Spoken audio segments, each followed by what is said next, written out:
Coucou tout le monde, j'espère que vous allez bien. Donc je vous retrouve en vidéo pour un nouveau point lecture. Et comme d'habitude, j'ai 3 livres à vous présenter. Donc on commence tout de suite avec un livre numérique qui est coupé en deux, publié chez Actes Sud Junior. Donc dans ce livre, on va suivre notre héroïne qui est partagée entre la vie qu'elle mène avec sa mère et la vie qu'elle a quand elle est chez son père, qui est remarié et qui est papa d'une deuxième petite fille qui a un bébé. Donc elle est partagée vraiment entre les deux foyers. Une semaine elle est chez l'un, l'autre semaine elle est chez l'autre. Et on va suivre ce que elle peut ressentir d'être tiraillée en permanence entre ces deux foyers, quel effet ça a sur elle. Et surtout que sa mère veut partir à l'autre bout du monde et qu'elle va aller chez le juge dire ce qu'elle elle veut faire en fait. Ou chez qui elle veut aller. On est vraiment dans un huis clos dans les couloirs du tribunal.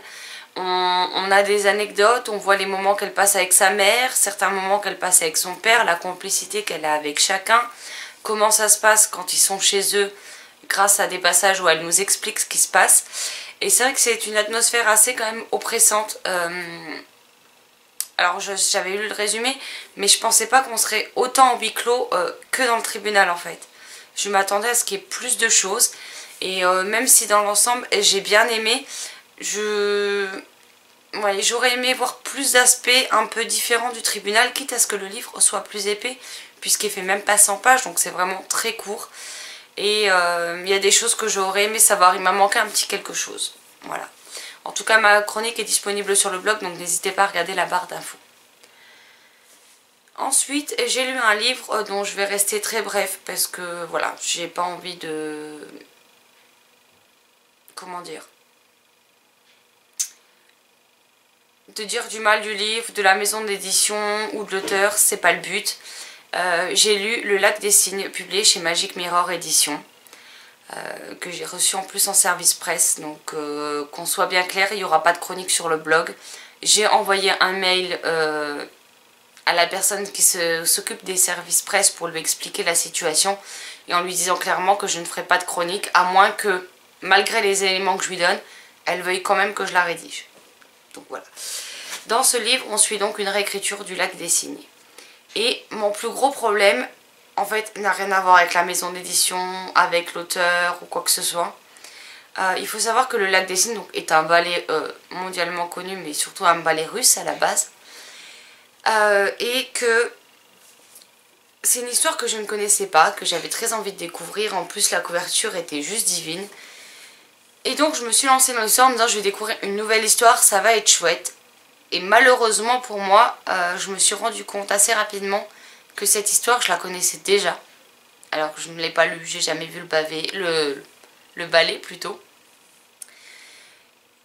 Et j'ai mis un certain nombre de pages à trouver d'où je connaissais cette histoire. Du coup tout l'effet de surprise en soi est tombé à l'eau avec moi puisque j'ai vu un dessin animé. Qui s'appelle Le Cygne et la Princesse. C'est un de mes dessins animés favoris quand j'étais enfant. Et sans le savoir, vu que je l'ai vu un nombre incalculable de fois, je ne savais pas qu'il s'agissait en fait d'une réécriture du Lac des Cygnes. Donc tous les éléments phares que je pensais découvrir de l'histoire originelle, mais qui avait été remaniée pour la réécriture et ce qui avait été changé, et bien malheureusement la trame de l'histoire je la connaissais.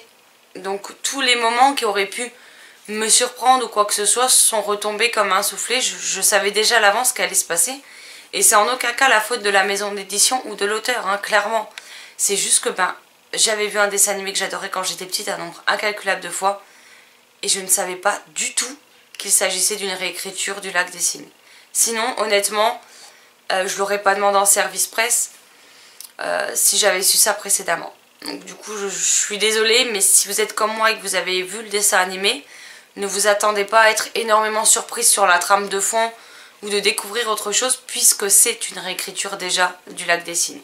Voilà, c'est tout ce que je dirais sur ce livre. Après la plume de l'auteur est très sympa et voilà, j'ai pas plus de choses à dire sur ce titre, j'en suis désolée.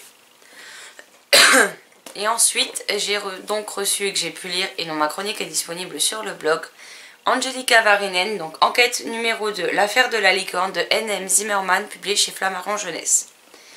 Alors encore une fois, la couverture faite par Noémie Chevalier est juste canon. On a un petit signet qui cette fois est jaune. On a toujours ce que j'aime beaucoup, donc un aperçu en image, donc illustré toujours par... Ah non oh.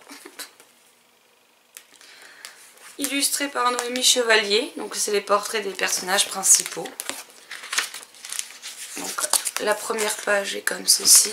Il y a vraiment un ouvrage, enfin un travail éditorial sur ces ouvrages qui est juste mais canon. Et toutes les pages, vous avez des décors qui ornent ces mêmes pages. Je pense que c'est le même dessin à chaque fois, hein, si je dis pas de bêtises. Et on a de grandes illustrations, comme celle-ci par exemple. Donc déjà, moi je suis fan également du travail de Noémie Chevalier, donc comme ça c'est réglé. Alors dans cette histoire, on retrouve Angelica, on retrouve l'Isobel, on fait la découverte également de Mina. Puisqu'en fait, l'Isobel a invité Angelica à se joindre à elle et à ses parents pour aller visiter les Dallès, je crois qu'ils s'appellent. Je crois que c'est ça leur nom de famille. Les Darès, pardon, pas Dallès. Qui sont une famille assez... enfin une famille aristocrate, hein, qui ont les moyens, etc. Et donc Atticus, le majordome de Angelica, finit par accepter qu'elle se joigne à eux. Et donc on va les suivre, ils vont arriver chez les Darès. Et là, Mina, la jeune fille du couple, va leur présenter son animal de compagnie, qui est un animal très rare, puisque non seulement il s'agit d'une licorne et qu'elle est noire. Donc c'est un animal très peu répandu, qui coûte extrêmement cher. Et donc elle va être toute contente de pouvoir le présenter donc à l'Isobel et Angelica. Et lors d'une balade avec donc des trois jeunes filles, avec une fille qui est au service de la maison, en fait si vous voulez, il y a sa mère et elle qui travaillent. La licorne qui s'appelle Pégase va disparaître. Donc Angelica va rien trouver de mieux à faire que d'enquêter sur ce mystère et trouver son séjour enfin intéressant, puisque jusque-là elle s'ennuie un petit peu. Donc on va suivre Angelica, Mina, l'Isobel et Henrietta dans leur quête de découverte du coupable, de savoir qui a fait ça et pour quel motif. Et j'ai vraiment adoré ce tome 2, je l'ai même préféré au premier qui pourtant avait déjà été une excellente lecture. Mais je sais pas, l'histoire en elle-même m'a encore plus captivée, j'ai encore plus aimé. J'ai aimé le fait que malgré qu'Henrietta soit au service de la famille, elle ait quand même sa place dans le quatuor au niveau de l'enquête, au niveau du fait que les adultes tiennent au courant les 4 jeunes filles et pas non seulement celles qui sont, on va dire, de bonne famille, on va dire ça comme ça.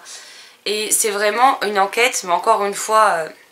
je me suis laissée captiver du début à la fin. J'ai même dû me réfréner et poser le livre à plusieurs reprises parce que sinon en 1h15, 1h20 il était terminé. Et sachant que il est encore pas sorti quand je l'ai reçu, je me doute bien qu'il va falloir attendre un moment pour le tome 3 et j'avais pas envie de le finir trop vite. Bon, au final il a quand même été fini l'après-midi même, hein. Mais voilà. Si vous ne connaissez pas cette série jeunesse, je ne peux que vous la recommander. Donc c'est dans la même lignée, on va dire, que les Malenfer, les Sombres Terres, etc. Mais là on est plus dans un univers, même si on peut pas trop situer l'époque, on est dans un univers mi-fantastique, mi-steampunk, et je trouve ça vraiment génial. Alors après oui, nos héroïnes sont des filles, mais je pense que ça peut plaire à tout public en fait, petits et grands, garçons ou filles. Et si vous voulez en savoir plus, vous avez ma chronique détaillée sur le blog. Donc elle a été postée le 2 mai, le jour de la sortie du livre, donc vous l'avez peut-être déjà vu. Donc voilà, ça en est tout pour ce point lecture là. Je dois dire que il y a des moments où je ne savais plus trop quoi dire, puisque ça remonte à un petit moment que j'ai lu tous ces livres, puisque je les ai lus il y a à peu près 3 semaines, mais que je suis très en retard pour tourner mes points lecture. Donc voilà, c'est pour ça que je vous laisse toujours les liens des chroniques en barre d'infos. Vu que je les ai faites quasiment après lecture, elles sont bien plus détaillées et à mon avis plus intéressantes que ce que j'ai pu vous dire dans cette vidéo. En attendant, n'hésitez pas à me dire si vous connaissez ces titres, si vous les avez lus, ce que vous en avez pensé, s'il y en a certains que vous attendez de pouvoir découvrir à votre tour. Je me ferai un plaisir d'en discuter avec vous dans les commentaires. Sur ce, je vous souhaite une magnifique journée, d'une belle lecture et je vous dis à très vite dans une prochaine vidéo. Bye bye.